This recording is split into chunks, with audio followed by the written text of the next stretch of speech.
Welcome to Pink Kink, where we talk about the pretty, twisted side of kink. I'm Princess Rara. And I'm Dara, the Electro Khaleesi. Whether you are a new kinkster or have years of experience, Pink Kink will help you level up your kink knowledge. Join us on this journey as we talk about our personal experiences and use the knowledge we've gained over 28 years of being involved in both private and professional aspects of this lifestyle to help you explore every facet of kink. Get set for an adventure. Not only will you learn and grow, but we promise loads of laughter, turning each episode into a fun party. So fasten your seatbelt and let's get this show started.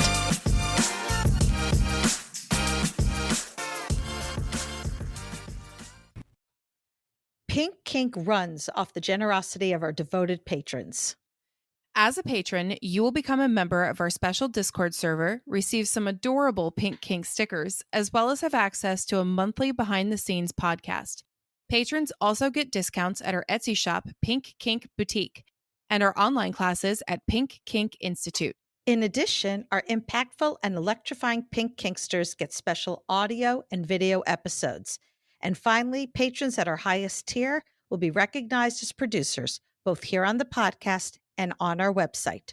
If you would like to become a patron, you can visit us at patreon.com/pinkkinkpodcast or click the link at pinkkinkpodcast.com.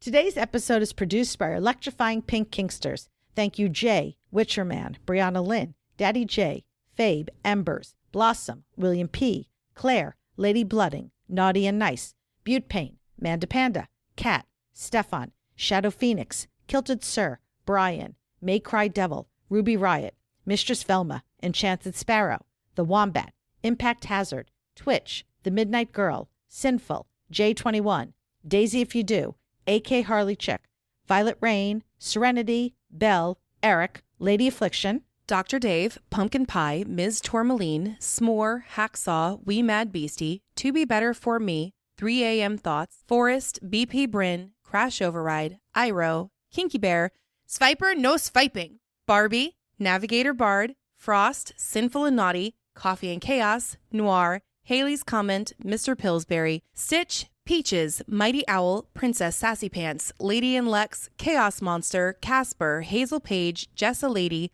DJ Harlow, Ophelia, Master A, and Drew. You ready now? I'm done yawning. Okay. Look, I'm tired. I understand, but you have work to do, Missy. Always. That never stops. Well, that's your own damn fault. I have my normal recording day chores to do. And we're behind on recording. We got a very late start. Dara had a lot of sleep, so instead of her usual dragging her ass to get stuff done, she was like, oh, let's do this, let's do that. Like the ADHD brain was hard at work this morning. Well, we got a lot done. And no, you got a lot done. I just sat there and watched you going, we got to go record. We got to go record. We got to go record. Hey. At least now we know the next 3 months of what days we're recording because of me. I know. But it would have been okay if we'd just done that later, like when you were back at your house and I was at mine. Well, I am at mine. I haven't left. Just you were just trying to kick me out. I have to do laundry. Okay. And I have to cook. Well, do your shit and be on time then. Excuse me? That's what I said. Well, then should I keep talking or do you want me to start the episode since we have to be on time and I'll talk fast and we'll just do it like this because this way we'll get it done and I have a lot of notes so I don't want to make sure I get everything in here. I really don't care because you're ending at the 1 hour mark regardless. None of this hour and 15 shit. I feel like I'm on a TV show because all of a sudden the fingers start coming up with the times. You want me to do cut? Actually, it wouldn't surprise me if you ever actually did that at some point. Oh, I'm getting a clipboard and doing the whole... I want a clipboard, yes. Do you think they make them in pink or just black? Wait, what are those things called? They're not clipboards. I know. Cut, scene, old-timey shit. I'm going to get one. Oh my God, we should get one and use it for like a scene at the dungeon. Your 20 minutes are up. Cut! Yeah. I always feel bad when I'm doing demo topping and I can tell that they're in the groove and I'm like, yeah, nope, sorry, we're over. I gotta go. Got a line. I always start trying to wind it down at about the 5 minutes till the end of scene mark. And then at the 2 minutes to the end of scene mark, I'm like, okay, your scene is done. Because I got to use those 2 minutes to clean. Well, yeah, I've got I've got negotiation, right? In 20 minutes, you got to do negotiations. Person's got to get undressed, do the scene. I have to do a warm up, A wind down. and then a cleanup. And then a cleanup and discussion. You okay? Everything good? You can walk away. I've ended things super early when my person on the table was just really, really high looking. I'm like, okay, I ended it a little early just because you look like you need to lay here for a few minutes. Are you good? They're like, yeah, I'm good. Okay, you sit there. Don't move. Please don't fall off the table. Oh, I had somebody that I did needles on, and I was watching them kind of be a little wobbly. And I'm like, look, if you're going to faint, just give me a heads up. You wouldn't be my first. I just need to know so I can catch you. I mean, that's not the first time. That's what I said. You wouldn't be my first to faint. Luckily, they did not faint. They were just higher than a fucking kite. Yep, I've had that. The person that I did I want to call it slitting their throat, but it wasn't really. It was just. That's good, because I don't think you should do that. Probably not. It was like simulated, though. Okay.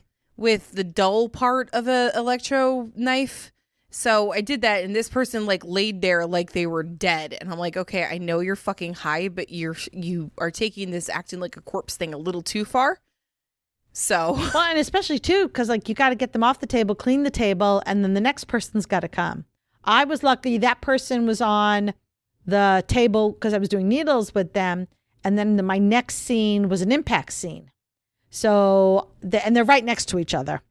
And I was able to say, look, you just sit here on this table for however long you need. Nobody else needed the table. And I'm going to go right over here and do the electro. Not like, see, I'm tired. Like, wait, what? Tired. I'm going to do the impact. I'm tired. Maybe I should just get to the episode while I still can think somewhat coherently. It's only been 4 minutes and 30 seconds. I know. You have that many notes? I think I had like 9 pages. That doesn't mean I'm going to go through it all. Look, when you told me to switch to bullet points. So instead of some of this stuff, there's like 3 bullet points. I could have gotten it in one line if I wasn't doing bullet points. But with bullet points, it's 3. It makes it longer. And I make sure to get the margins at only a 1/2 inch instead of the inch it comes with, so it wouldn't be so bad. So this is my fault. Yes.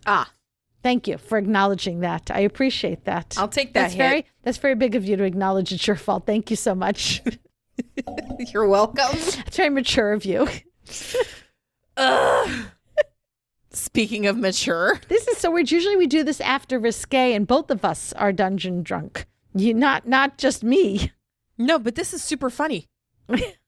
Now you understand why everybody says, oh no, please do your episodes this way when you're both dungeon drunk? Oh no, I understood that from episode 8. I mean, like clearly there is some magic that happens when you and I are both not at our sanest. But I want to know, when are we at our sanest? Excellent question.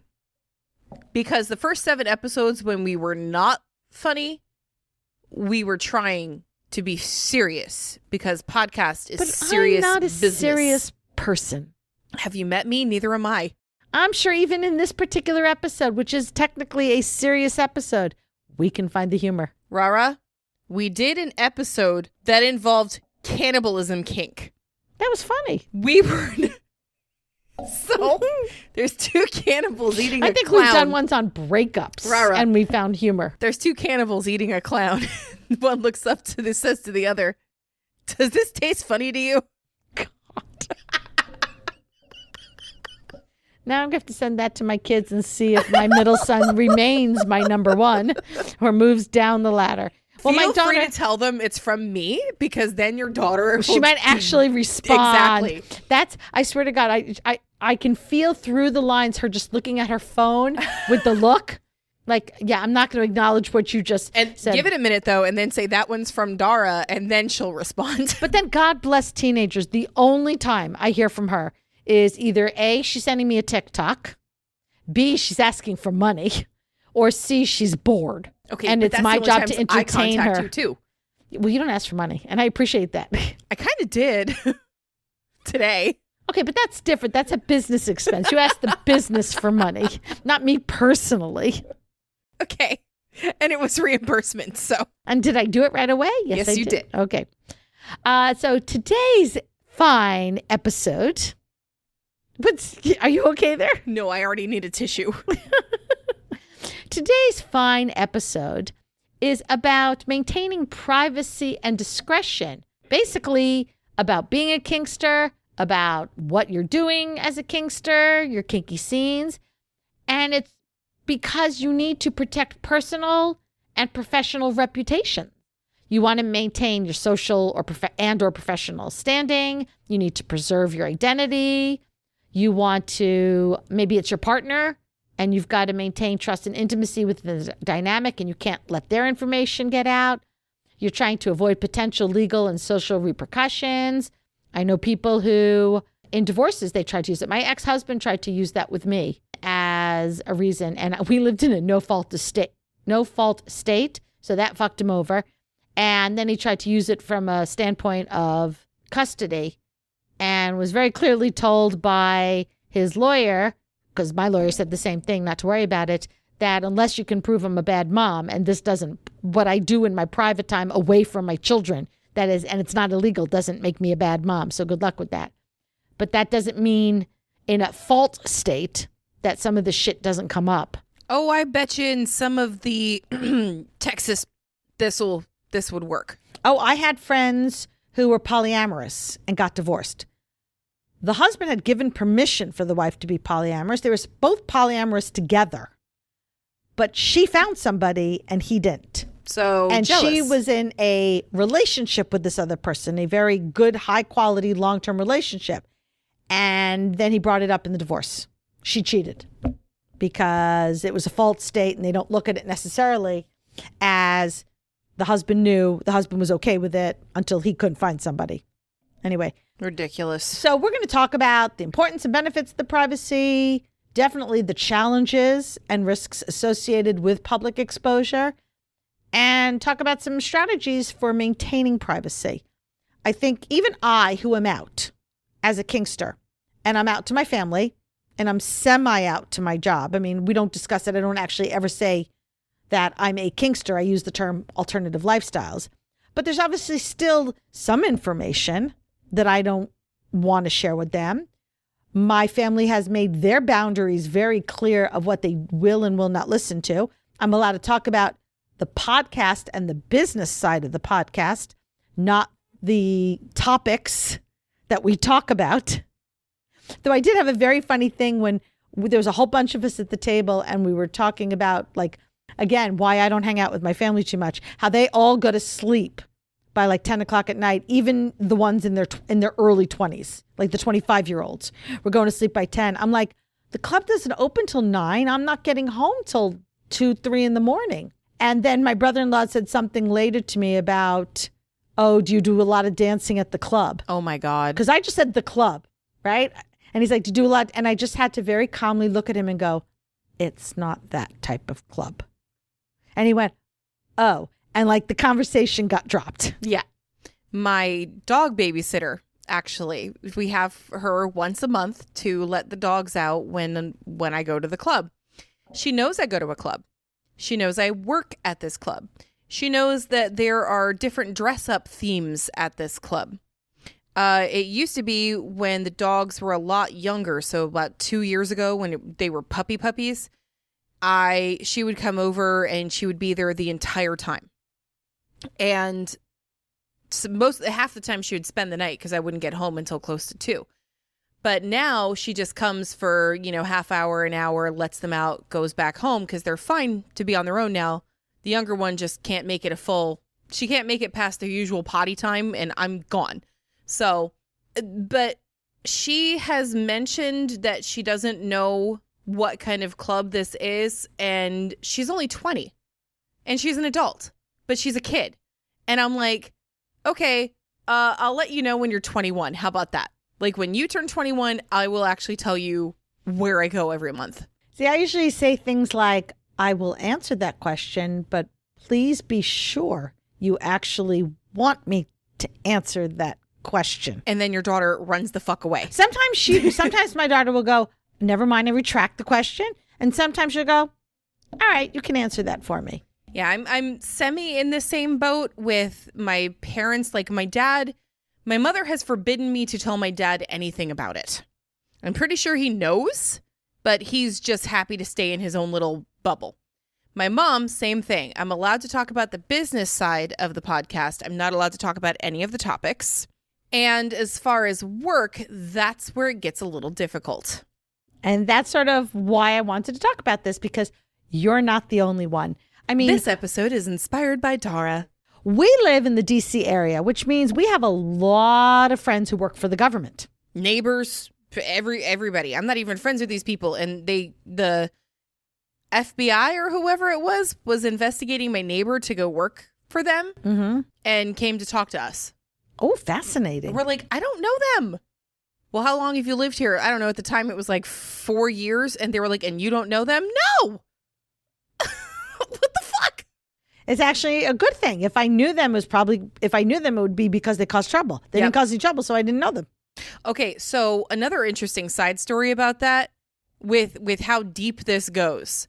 I have a neighbor, or had a neighbor, who was military.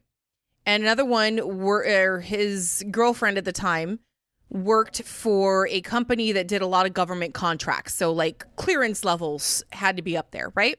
This was right around the time of January 6th.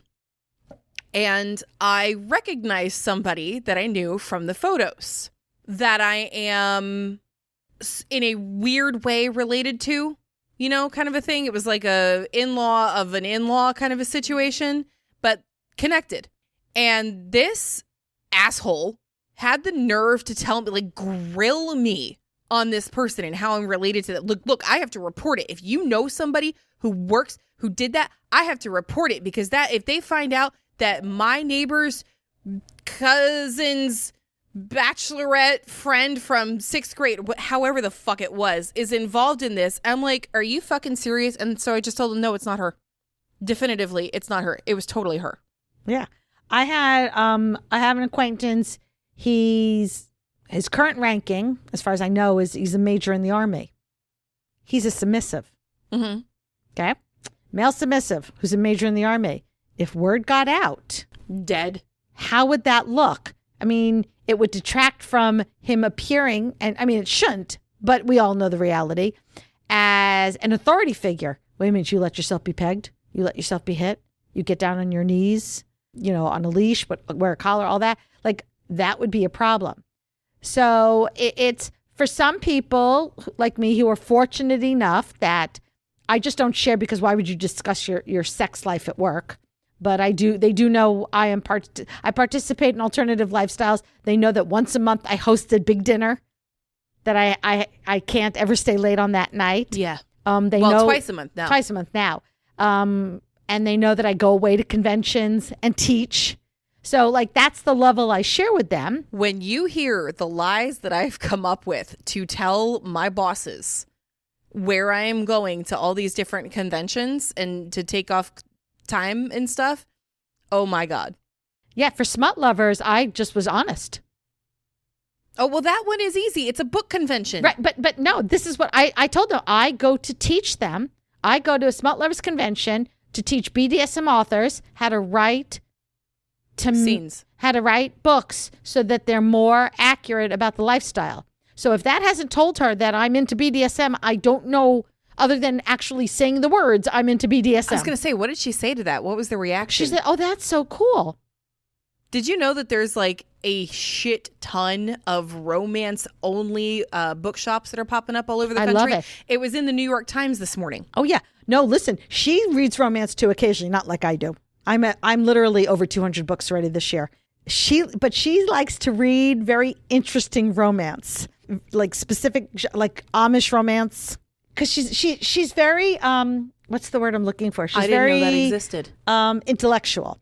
So she does some of this to also learn about these different religions. So she's very careful when she reads the books to only read them by authors who actually lived lifestyles. So she's read, and I didn't even know this existed. She reads like Jewish romance, but she makes sure that they're only written by authors who are actually Jewish. And she's written Amish romance by somebody who's actually Amish. And she'll read like Christian romance by somebody who's actually Christian. It's very fascinating. She's an intellectual. She loves to read this stuff to learn. I kind of want her book list now. Right? That's fascinating. So it's interesting because now we've had some great conversations about things that she's learned in the Jewish romance books, and we've talked about it. All right. She's a cool lady. I really like her. I really like your new boss compared to your old boss. She's a very cool lady. But I also recognize and understand that I'm in the minority. Yes, right? very Most much. people, even if they don't have to completely hide it, they can't be as open about it as I can. And so let's talk about how that works and the importance of all of this, right? So some of the crucial aspects of privacy is, number one, a respect for boundaries and confidentiality. So if you have, not just for yourself, but if you have a kink partner, making sure that you're sitting down together and emphasizing the importance of respecting and maintaining the boundaries set by everybody. And remember, the boundaries are going to have to be whoever needs the most boundaries. So if I'm involved with somebody who has to hide what they're doing, then I need to make sure it's not that I have to hide what I'm doing, but anything that I do in regard to them, talking about them on the podcast, putting pictures of them up on social media, talking about scenes that we did, would have to be geared toward them. Perfect example. Go for it. Me. Yeah. Relationship, like we actually had this discussion where Rara was trying to post something. It was the 500,000, right? Yeah. Yeah. I don't know. Like, talk about your thought process for that, because obviously I was not in your head. Well, I don't remember. See, I keep going back to the pegging picture. Oh, no, that one was fucking hilarious, but that's okay. No, I'm thinking the more recent one was when we hit 500,000 and you posted this thing about 3 years ago, I wanted to start a podcast and I had to, I brought in this friend and that's nowhere. Right. Oh, yes, because this was on this. Now I know what you're talking about. Right. So this was on Facebook, but this was not Facebook, the Pink Kink podcast group. This was Princess Rara's Facebook. And I'm obviously friends with Dara's vanilla half on there. So when I went through this whole thing, because again, I'm out. So even on Facebook, as I've changed my Facebook name to now say Princess Rara, I'm not hiding at all. When I go through the process, I had the stream, I dragged a friend to do it with me, and blah, blah, blah. I never mentioned her name. I didn't tag her. Nothing. She didn't even tag my Dara account. No, because I didn't want to do anything that could possibly cross-contaminate. Look, I've got celiac or something. I've got kinky celiac. I'm sure there's better words. Wording is hard for me right now, and I think that's funny, I'm saving all my wording for the actual content here. Kinky celiac. I'm going to get in trouble because I have celiac. I'm offended that you There's would nothing compare funny it. about it. Yeah, I don't know. I don't have it, so I've worked with people who've had it. It's I'm not severely fun. lactose intolerant. It's shitty. Literally. All right. No, and then the one that you were talking about was the pegging. Yeah, where we didn't. Not only did I not show your face in the picture, but I didn't even state what gender was. I mean, it was kind of clear from the picture if you looked at it. Apparently not, because somebody commented on it going, he's a lucky guy. And Dara got offended. After Dara, I even asked her before I posted, I said, do you want me to tag you? Because this was on FetLife. So this like is a long little time saver. ago. Do you want me to tag? This is pre-COVID. That's how long ago it Yes. was. Do you want me to tag you? Do you want me to mention you? And you said, no. And I said, okay. Because I have, even back then I had quite a following. It's even worse now. I'm over 10,000 followers. Show off. I did a whole thing the other day about how I post educational stuff or pictures of my scenes, and they do okay. And then I post literally a picture of me just standing there smiling with naked boobs, and I hit K&P. And I'm like, what? Why? This is a kink site. It's about kinks and fetishes. Why is that? Your boobs are a fetish. They are. But yeah, and somebody said, oh, he's a very lucky guy. And Dara was like, he? Who said it's a he? I'm like, I didn't out you. You outed yourself, honey. Oh, I made that decision. Like, I knew it was going to out me as soon as I said that. But I was so offended. Being misgendered like that, I was no, excuse me. Well, it's an interesting assumption that it was a guy. That's what pissed me off. Like, why would you? Okay. Dick was purple. I don't know that you could see the dick. You could a little bit. There was like an inch sticking out. Yeah, of you think that's what they were looking at? No. Exactly. Whatever. And my ass looked really good, which is one of the reasons I wanted to You're post welcome. it, because my ass doesn't always look good. So I really wanted that. Yeah, you're welcome. I had fabulous camera skills. But you have to. I mean, I've seen people who are like, well, I can't post this picture because my dom can't show their face. Or when Dar and I do stuff, I mean, there's so much I would love to do from a social media standpoint, some cute things that would involve both of us being on there. And we can't do it. I found stuff that I would love to do on my own. Like, what was the one that I sent you? Like the subtitles one? Yeah. I could have easily used that sound and done my own, because we talk about my face has subtitles all the time on this. That would have been perfect. But if I do anything like that, the one time I went on a live with Rara, I had to have a wig and a mask. Right. And I did And you also have to be careful what makeup. you wear, because you have an identifying tattoo. 2 of them. Yeah, So- well, it's not like they're going to see my foot, but still. Right. Yeah. But you have an identifying tattoo that if anybody saw that, Could very easily. figure it out. Yes. And so we've got to be so careful about that. Sometimes I will send her stuff. I'm like, is this okay? I want to make sure this is okay before I post this. Mm-hmm. And that's the whole thing, because when it's just me, I'm like, yeah, just post it, whatever. I don't care. But you have to be respectful of other people.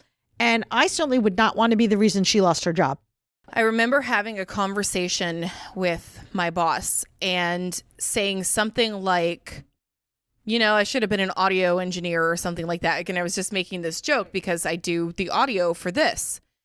And he was like, oh, okay, you know, like, why do you think that? I was like, I don't know. I have a second job where I do the audio for a podcast. We're just making conversation. I didn't think anything of it. He goes, oh, what podcast? And I went, nope, red alert, back up.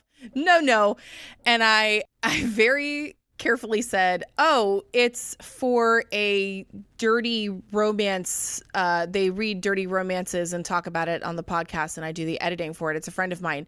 I was absolutely like aiming for Nat at that point. I'd never told him the name of the podcast, but I'm thinking, if it comes up and he says, is it this one? Like, trigger warning romance, just plug it right there. I was like, Nat will back me up, pretend I do the Oh, she absolutely would've. She wouldn't even question it. She'd be like, yep, she does. Well, we joke because they have very similar situations where she shows her face on social media and her partner didn't. Yep. So yeah, she would totally understand where she's Her coming from. husband too. She always blurs out the husband's face or just has his arm or something. From like the beard down. Yeah. I've seen his picture. Just saying. Oh, I haven't. Mm-hmm. But I do want to just take a second and talk about the distinction between privacy, which is basically control over the personal information, versus discretion, which is managing how and when information is shared. So for some people, it's not so much that you have to keep everything private. You just kind of have to be a little bit more discreet about where you're showing it, what you're showing it, versus privacy, where it's like, don't show it at all. Privacy is also going to enhance the trust between the partners. You know, I can't risk it. Then this is a way for you to be vulnerable with me, and we can explore whatever we need to explore by sharing with me and being honest with me about what you can and cannot do. That makes you more vulnerable. It makes the relationship a little more intimate because you are trusting me to not fuck things up for you by sharing information that you don't want shared or exposed. And it just takes relationships to like the next level. And knowing you can trust me and know that anything that we do is going to remain confidential within the agreed upon boundaries just enhances any relationship that you have. Some of the risks associated with the lack of privacy is stigma and discrimination, right? If somebody were to find out what you do, like my friend in the military, it could have some really harmful effects on him. He could potentially lose his ranking. He could be dishonorably discharged. It's interesting because I very much operate what you do on your own time away from work, as long as it's not illegal, is nobody else's fucking business. But I've also worked in industries that's allowed. I was going to say, the situation I'm in, legally, they would not be able to terminate me. It is not against contract. What I do on my own time, it is not written into the contract. However, socially, it would be pretty bad. Right.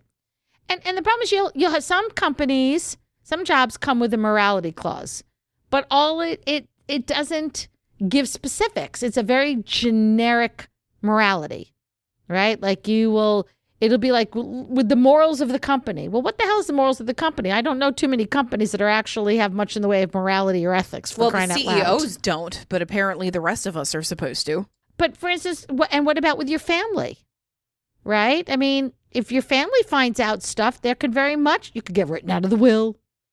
Case in point, when I went to Exotica, my cousin is fully aware. I was staying with her and her husband, very cool, very chill. Like, they almost came too. Like, they were all set. But the rest of my family had no idea why I was there and why I brought a friend from work. So the lies we were coming up with, and so I had to tell them that after the one day of the convention, I was not able to stand correctly. I came home extremely late from the hotel, and I wasn't able to stand, and I was so fucking high off of my first day at this convention. It was the Friday night. I was gone. I mean, like, bananas high. And we had to tell them that I was drunk because that's how far gone I looked. And I very carefully remembered to put my pants on. Good for you. In the car.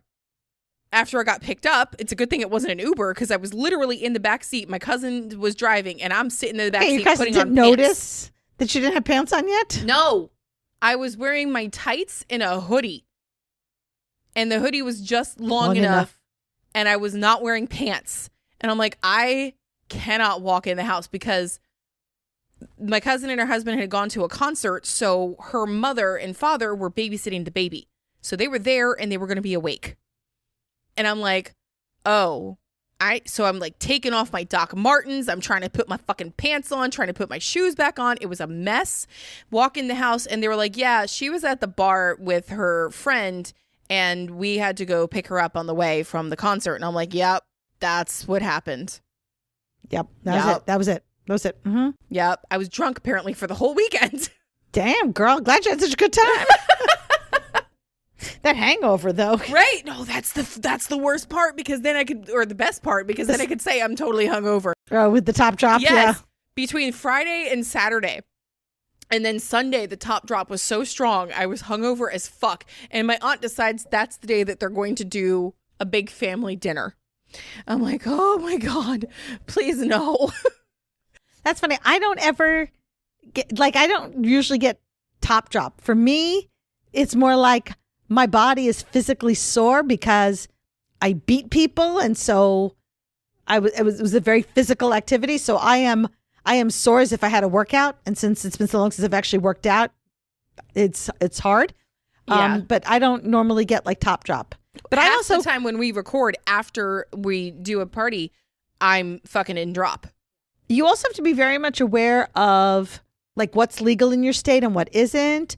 The last thing you want is your neighbor Karen finding out and then calling CPS because they feel that you can't possibly take care of your children because of the activities that you do.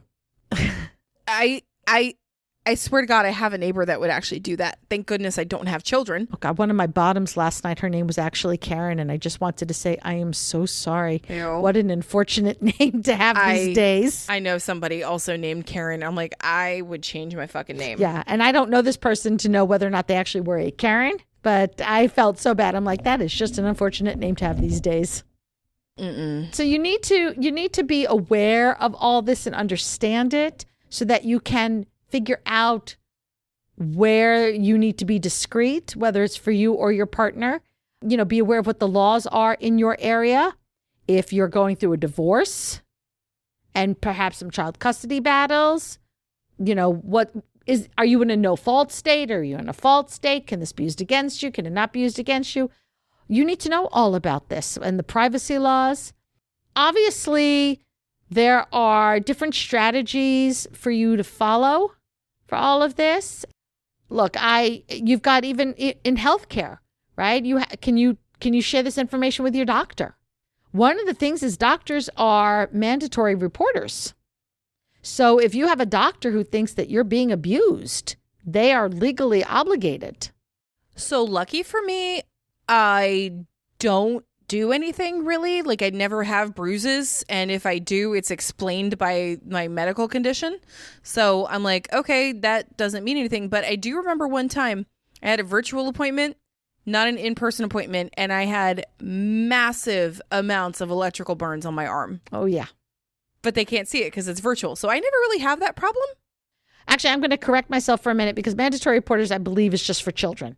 So it's not that they're mandatory reporters and have to if they think you've been abused. But but they'll look at you and be like, as you pointed out, in the last episode, the doctor asking you about in the ER. Yeah. About do you feel safe at home and all of that. I mean, you go to the ER and you're covered in bruises. I had a doctor's appointment. They're going to question it. Yeah. Well, I had a doctor's appointment and it was a cardiologist because I come from a family history of heart problems. So I was proactively seeking out a cardiologist to get tested. And I'm fine. My heart is excellent. Thank you very much. But I didn't plan the appointment well, and my boobs were covered with bruises. And I had to have the, is it an EEG, EKG, whatever, and I had the pads. Whatever the sticky things are. Yeah, the pads on the boobs so they could do my heart rate. And so I proactively said to them, hey, listen, Miss Nurse, before you put those pads on, I should let you know that I'm bruised. Now, she was very cool. And I specifically was like, I have bruises. They are consensual. She probably figured it out from there. Well, she hadn't seen them yet because she hadn't pulled open the hospital gown thing yet. But yeah, so know what things are. So let's talk about some of the challenges in maintaining privacy. Right? Is the intrusive inquiries like, so where are you going? What are you doing? What kind of club was that? Leave me alone, Mom. Right? I mean, it's you want to be able to answer those, but not give anything away. And if you say something like, look, I can't really tell you, what is that going to make the other person do? They're going to make it want to know even more. That's the same thing as saying, don't push the button. Oh, God. Yeah, don't tell me not to push the button. I'm telling you, the shit that I had to come up with, I don't know what the fuck I'm going to do next year. I can't just say I'm going to a writing convention every single year. I'm going to have to not stay with my cousin next year and just get a hotel room because and just not tell my family that I'm going to be there.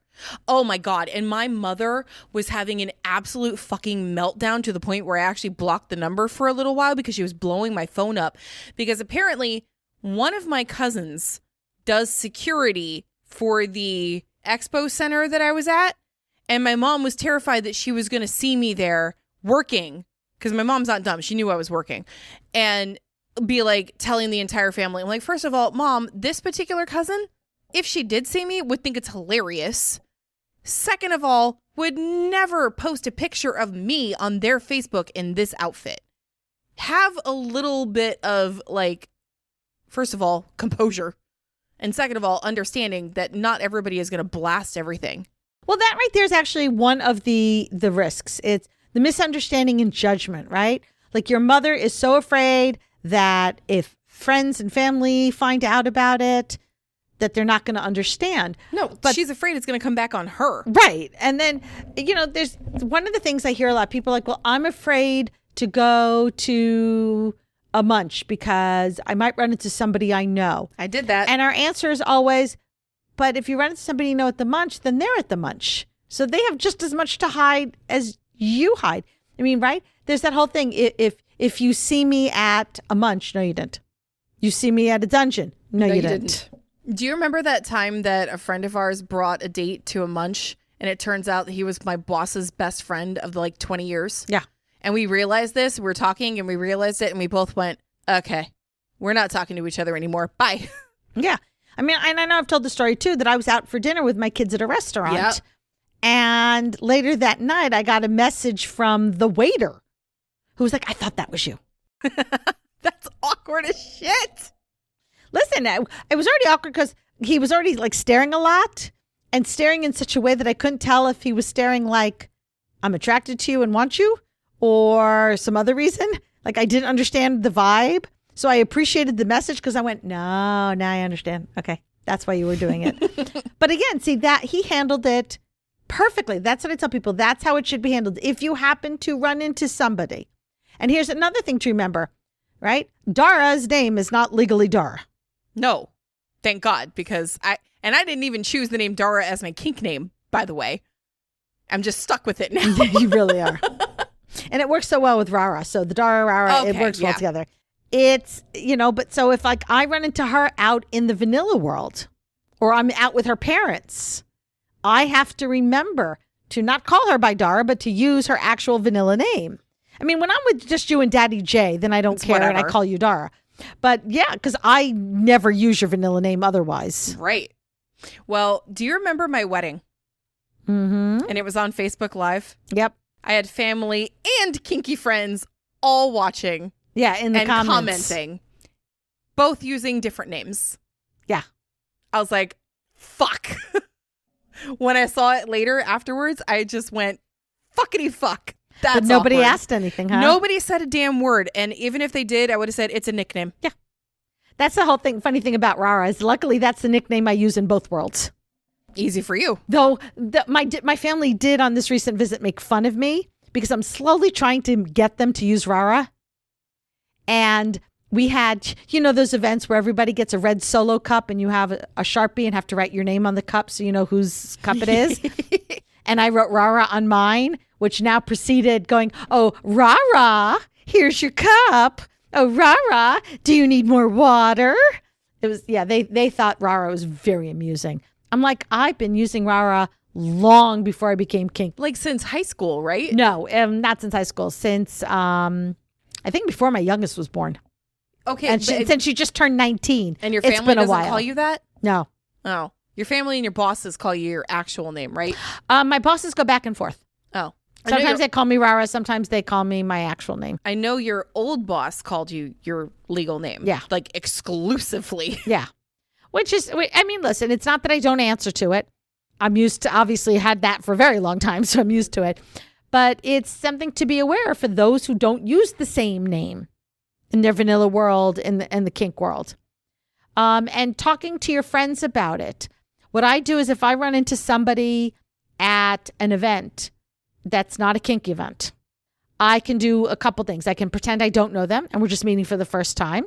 I could do the old, oh, I'm so sorry, I forgot your name again. What is it? And let them introduce themselves as their whatever their name is. Right? Or there are ways to have a conversation and never use somebody's name. Oh, I do it all the time. And then 2 years later, I don't know this person's name.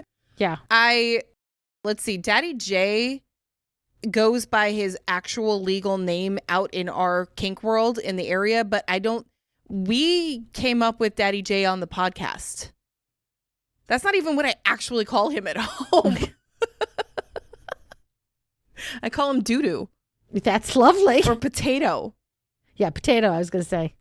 There's potential, let's talk about social media risks, because those are huge. So many comments. Right?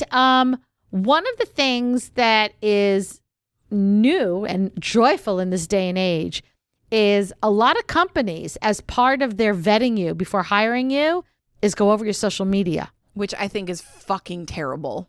Well, part of the reason they do that is because there's been instances of people who call out sick and then they very stupidly post pictures on their social media of being at some event or some party. I literally have a coworker that does that, and the entire group chat is just blowing up with, oh my God, she's at the fucking beach. Bitch. We just don't rat on her, but Right. So you have to be so careful and remember, as we teach our children, what you put out there on the internet will be there forever. It's there for life. The amount of times I know people try to delete stuff and then somebody goes, oh, they deleted it, but luckily I have screenshots. So you have to be careful with that. And I had somebody who took a picture in my house without permission at a party and posted it. And I made them take it down because it had my kids' pictures in the background. Oh, that's not. Oh, I was so angry. I was so fucking angry. Even when I take pictures in my house and post it, I first put it through an app where I fuzz out any pictures that might be up on my wall of other people. Mm-hmm. It happens a lot. There's a spot in my bedroom that if I take a picture, to get the lighting right, I end up with this one photo that's on the wall that shows up in the background. So I always use this app to fuzz out, because while I am out, these people, you're in the picture, so I know you're not out. Nope. Please don't have me in any of that. And a couple, there's like 5 of us in this picture. Oh, I know which picture you're talking about now. Yeah. Long ago. This was long ago. The circle with the ladies. No. The birthday thing? It was when the DMV Munch, we were still trying to find a new home, and it was in a weird location. Okay. That was several bad haircuts ago. Yeah, it was short. It was when your hair was super short. Yeah. I don't And think your face was much fuller too. Well, I've lost 40 pounds and grown my hair out, so I'm barely recognizable now, but still. Yeah. So, making sure of that, being aware, people forget. There was a whole thing on TikTok about somebody who posted a video and they didn't pay attention to the background. And there were things like toilets in the background, dildos. What about the one that had the poop in the toilet? Yeah. Right? Ugh. So, come on. So you need to really pay attention when you are posting pictures, what's in the background. One of my things that personally makes me insane, and I don't see it as much in kink world as the vanilla world, you're taking pictures of strangers you're at the beach. And so, yes, you're taking a picture of your kid at the beach, but there's in the background are all these strangers that you certainly haven't gone through and asked them if it's okay to post this. Yeah, and you need to be careful of their faces too, Right. especially if there's kids in the background. Be aware of your privacy settings. Who can see your stuff? I mean, even my Princess Rara Instagram account is not public. You have to ask permission to follow me. Anything pink kink related is obviously public, and so that anybody can follow us. Not that I don't delete people who are problematic, but you have to set those up. The potential risks of public exposure. You've got social stigma and discrimination. You've got, we've already talked about this, the negative consequences, your professional repercussions, and legal considerations. All of these are very much a problem. So let's talk about some strategies for mitigating the risks and managing the challenges. Well, first, build a supportive community. Make sure you are with people who are going to respect and honor your boundaries and your privacy. So we know anybody who takes a picture knows if Dar's in the picture, you can't post it without permission. And you can't post it. You might be able to post it in our patron server, but you can't post it on Facebook, or you can't post it on even FetLife. Because you don't show your face on FetLife either. When we were first starting out, I was actually very hesitant about showing my face even in the Discord server. And we have once or twice had issues with, what was that one? It was they took a screenshot of a picture from our Discord and posted it. Mm-hmm. Or, it wasn't a picture, but it was like a conversation. Yeah.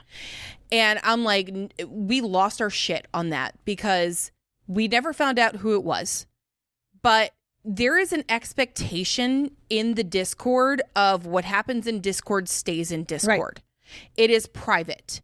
Most of us in that Discord cannot show our faces or do anything because of jobs, because of social, because whatever reasons that we've already covered. There's a whole shit ton of us. And that the violation that we felt when that happened was just, I have no words for it. Yeah. I'm still pissed. One of the things, like any person's name who we use on this podcast, we have permission from. Otherwise, you'll notice a lot of our stories is, I had a friend, I had a bottom. Or we use their fet name. We say naughty and nice. Right. But I'm just saying, I don't even use fet names without permission. Well, I mean, the one that I just said, we have fet permission. Or like when we talk about Violet. Violet gave us permission. Yeah. And that's not even her real name. Violet gets secretly thrilled every time we mention her, so enjoy that. Well, meanwhile, anything we say about Iro, I get to hear about. I got a message the other day. I am so angry at you. I'm like, what did I do now? Well, wait till the last the episode that's coming out next week. There's a lot of Iro. Oh my God. I got in trouble for the whole tea is left, coffee is right, and tea is left. Really? Yeah. At least you didn't say tea is wrong. That's what I thought. I thought I was being very diplomatic. I actually like tea, but coffee is right and tea is left. So Iro, send me messages again. I know I'll piss you off again, but I didn't stop you from saying that either. So that was the other thing I got in trouble for. Clearly they're joking. Right? But I even talk about in class, the classes that I teach. I am like, you will notice that any of the stories or examples I share with you, I am not going to share identifying information about the people that I'm talking about. And if you want to share stories with us, again, please, unless you have permission, do not share any identifying information. And if you now take this class and you go talk to somebody else and go, oh my God, I just took this class and they talked about this or that. And let's say person A shared a story of something that happened. And they had permission from their partner, because the partner was sitting right next to them, to share the story about an experience they had.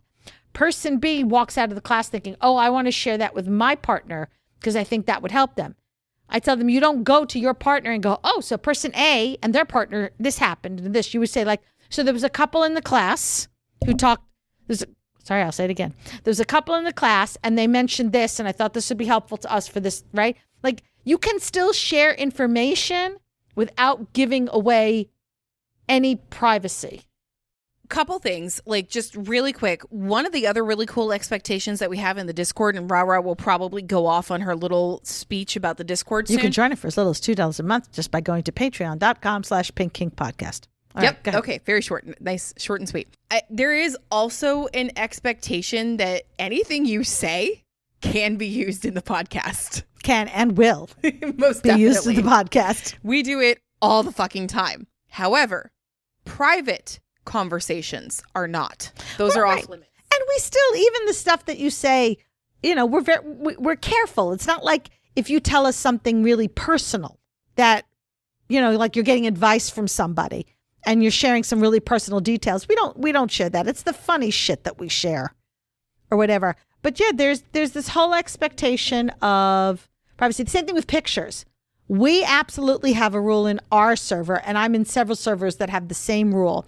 Any picture you post, you must have permission of the people in the picture. If it's beyond just you, you have to have permission to post it. We also will have rules like no pictures of children, even if they're your own children. So that's one way to find people and communities that have those same expectations. They're like-minded. They understand all of this. Educate yourself and others about your rights, your privacy laws, effective communication, and educate your partners and your friends and family members about the importance of privacy and respect for boundaries so that they don't do or say anything that could potentially cause an issue for you. Make sure that you are establishing clear communication and boundaries with your partners, with your friends, with anybody who you might cross. I mean, take consent classes, invite your partners and your friends to take consent classes, whether they're vanilla or kinky. Remember, you can find consent classes that are just not kink based. So let's talk about. That's the kind of class that I want to be like able to teach. Like a consent class that is not kink based. I want to learn how to do that and get like a certification to do that. There you go. Hashtag goals. Let's talk about some strategies for privacy, right?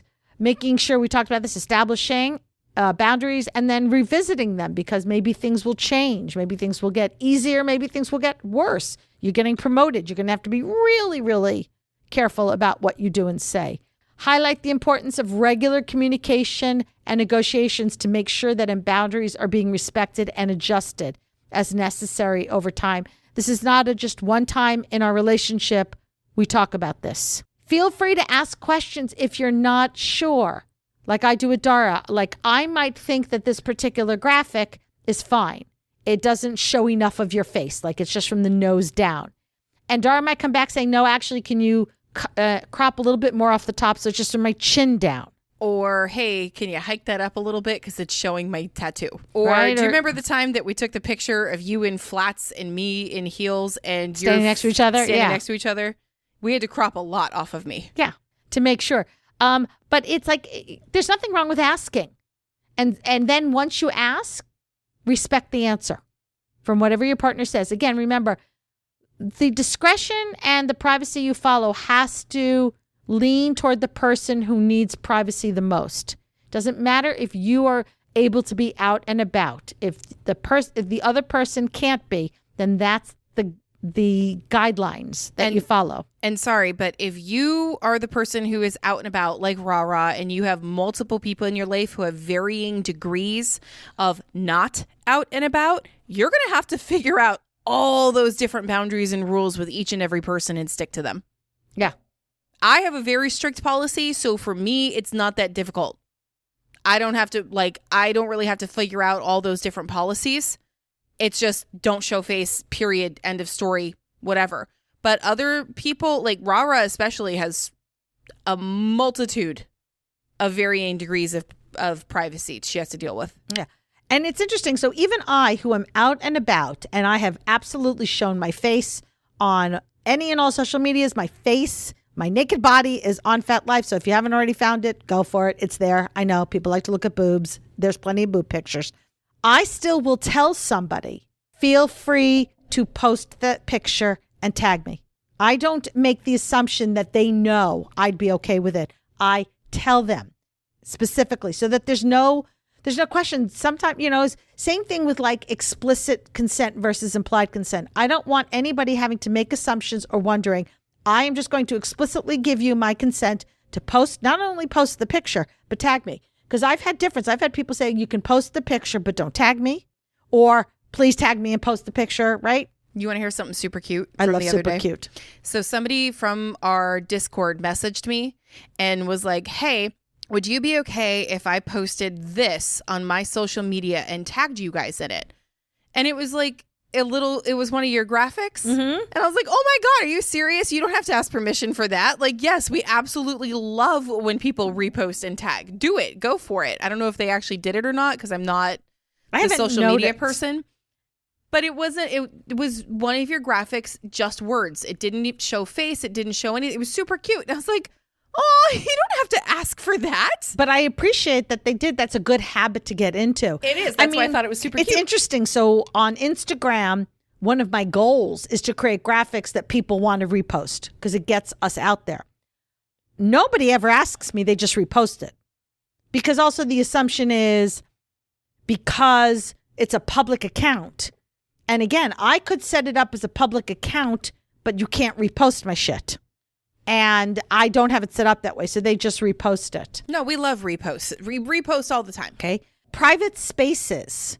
Make sure that you are aware of the spaces that you were in and how the spaces pertain to your private level, right?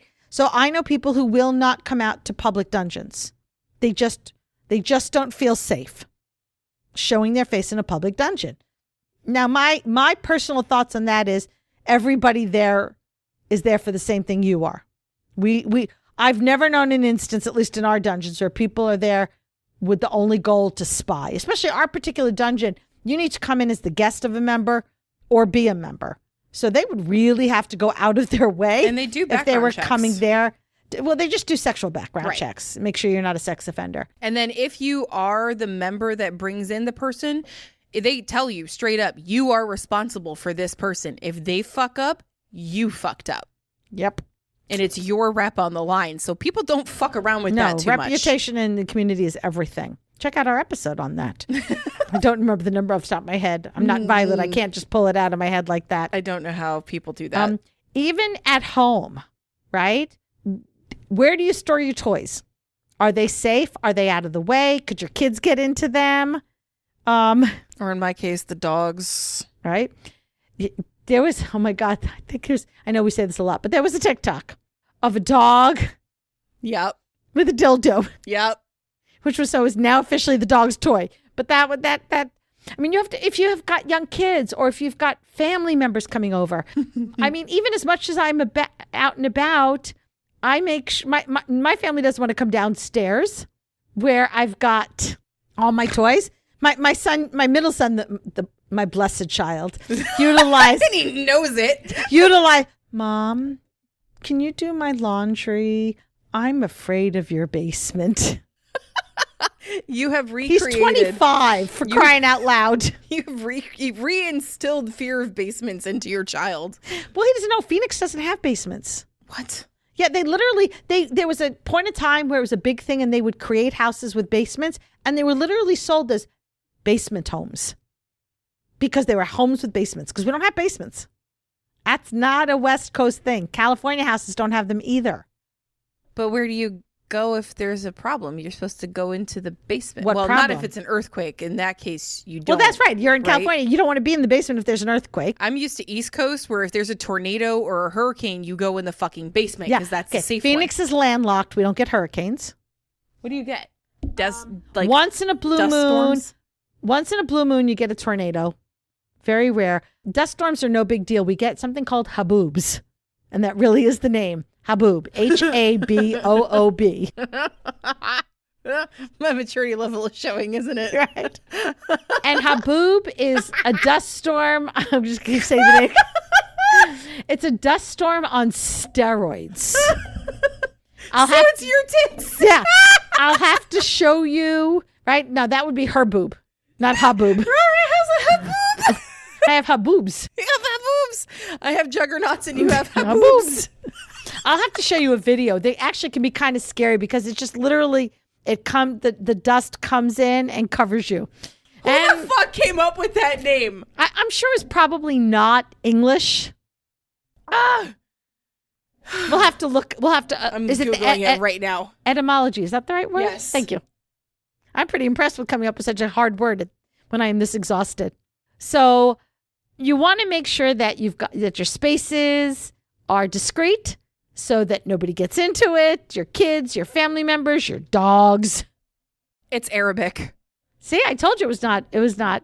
But it's an actual word. You thought I was making it up, didn't you? No, I did not. But it's blowing furiously. That's what. Which gives it a whole different. Oh God, I'm not mature. Because now a strong blowjob will be known as a haboob. No, it can only be a haboob if you have longer hair, which then covers your face and dick so nothing can be seen. It's just a swirling vortex of blow. Yep. That would be a haboob. It's so... One of the questions on here that says, when did Arizona start using the term haboob? And what's the answer? It's 1972. There you go. See, I moved there in 1981. So I never thought much about the word. We just had them. I've been stuck driving in one that's scary as fuck. It's known as an American monsoon. I've been in monsoons too. It's next level because haboobs aren't rain. Monsoons have rain. Yeah. Haboob does not have rain. This is crazy. I like etymology. This is great. Thank you. Now that I've introduced you to haboob, I'm just going to keep saying it because you like it. All right, let's talk about communication when it comes to privacy. One of the biggest things is nonverbal cues and paying attention. When you start to say something and all of a sudden you see your partner kind of giving you the look. Like I do when we're almost done recording. Right. Or they kind of just discreetly tap you or kick you under the table. That's why my feet are all the way over here. So I don't get discreetly kicked under the table. It would not be that discreet. No, it wouldn't. But they can't see it. So it would be discreet for them. Pay attention to those. They're trying to tell you something. You know, the old shaking the head. No, don't say it. Don't do it. No. I would recommend maybe sitting down with your partner and creating like almost a code so that you know when you're starting to veer toward things you shouldn't be saying because you're getting a little less discreet than you should be. Like saying ixnay, the oopid say. Yeah, but maybe a little bit more discreet than even that. I used to have a code for I need to leave this party. I am peopled out. Let's go. So let's just talk about quickly managing public exposure, right? You want to make sure that you are navigating social gatherings, family events, or public outings while you are maintaining discretion. We're going to do an episode about discretion within DS dynamics as far as how to DS out in the public vanilla world. So look for that. I think that'll be in a couple of weeks. It's on the list. I don't remember the exact date. And figure out with your partner, sit down together and figure out some strategies of how to do it. You know, I've seen people talk about, they give the hand signals, like, you know, 1 tap on the chest to say that's your first warning, two taps, that's your second warning, 3 taps, now there's going to be a punishment type of thing. And make sure that you're setting boundaries with others. So you're out, and even though your vanilla family might know that you're kinky, but you're out at a work event, and so you don't want your work people to know, make sure you set your boundaries with your friends and family so that they don't accidentally discuss things that shouldn't be discussed. I feel like that should just be an automatic assumption, though. You think that. You would think. I literally, once again, had this experience. Alejandro and I, who I work with, we went to Exotica, and most of our coworkers are like aware and cool. You know, we can discuss things. But one of my coworkers asked me to bite her. And I've had a relationship with this coworker for 9 years, and she's like one of my besties. And I was like, yeah, sure, why not? And I bit her on the arm, and she goes, ooh, these are the kind of people who know, right? Mm-hmm. This one person who knows apparently told other people that he and I had gone to the same place on the same plane. And that's not what we had told the bosses. We said we were going to 2 different places. We even took off different days. Mm-hmm. They overlapped, but they weren't the same. And we were so fucking pissed at that one particular coworker because you fucking should realize who not to talk to. You fucking should know. Yeah. Practice your stories beforehand. Come up with it beforehand. Like you and your friend who you went to the convention with. Discuss beforehand. What's our story? We did. This person fucked it up. No, I know that, but I'm saying is that's what you want to do, is make sure that everybody's got the same story. Because if you're telling one story and your partner's telling the other story, it's going to be obvious. It's going to be a problem. So you need to figure that out. Figure out strategies beforehand of how you're going to maintain composure and respond calmly if something accidentally gets said or done. Are you going to correct them? Go with it? Ignore it? I mean, how do you want to handle it? I'm not going to tell you how to handle it because I don't know your life. I don't know your job. I don't know your family. I don't know anything to tell you this is how you should handle it. You need to figure that out and practice and be prepared. And make sure you've got a support system to help you through this. If by something comes out that you don't necessarily want to come out. I just want to touch very briefly on legal and ethical considerations. Know what the laws are in your state, in your country, of what's allowed. Know your privacy rights of what's allowed. I mean, like, I'm laughing. I rent. My landlord has been in my dungeon where I've got dungeon equipment. It's one of my funniest stories. He asked my son what that stuff was for. And my son just looked at him and goes, yeah, I don't ask questions. I don't know. Good answer, kid. Right? What is it? Plausible. Your son is almost 30 and I called him kid. It's okay. Plausible deniability. Is that what the word is? Yeah. You know, if you have to contact a lawyer because your information has come out and there's a problem, feel free to do that. You should. If you're going through a divorce with custody, tell your lawyer everything beforehand. Yeah, don't let that shit come out in court and not have your lawyer be blindsided. Right. And also because you want to, maybe they can give you advice on what you can do. It's very interesting because technically, at least in the United States, I don't know how laws are in other countries, you cannot legally consent to abuse.